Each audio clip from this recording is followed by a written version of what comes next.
Raise your hand if you did not have the former Prince Andrew being arrested on your 2026 bingo card. Because that was me. And I need to tell you why. Because you need to understand how historically rare that is. Like, this does not happen. Senior British royals do not get processed through the criminal justice system. They get sidelined. They get stripped of titles. They disappear from public life. That's the modern version of how monarchies protect themselves. I had to look it up because I was trying to figure out how unprecedented this was. I need to go back like 500 years, back to the time of Elizabeth I and her sister, Queen Mary. Before she became Elizabeth I, she was locked in the Tower of London by her sister, Mary I.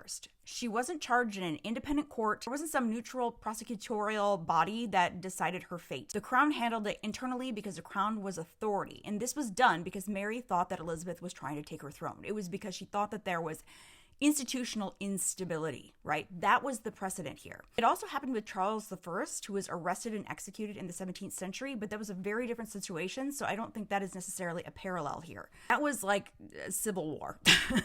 Parliament was dismantling the monarchy itself. Like, that was regime collapse, and it's a very, very different category. What makes this moment different is that the monarchy is not collapsing. King Charles III is still on the throne. This is his brother. The line of succession is stable, Parliament is functioning, the courts are functioning, and yet a senior royal has been arrested by police and is now subject to review by the Crown Prosecution Service, an independent body that decides whether there is enough evidence to charge and whether prosecution serves the public interest. That mechanism, independent legal review of someone born into the royal family, is a modern invention. Historically, when nobles or royals became liabilities, the institution absorbed the damage internally. It looked like house arrest or exile, removal from court, stripped influence, not public criminal process. So the question here isn't, will he be charged? The question is, are we watching inherited status lose its automatic insulation from state power? Because for centuries, blood protected you from exactly this. If the legal system proceeds while the monarchy remains intact, it's not collapse. That's the constitutional domestication of inherited power, which is so interesting. That is rare. For most of British history, arresting a royal meant the system itself was breaking, and it caused a ton of instability in the country and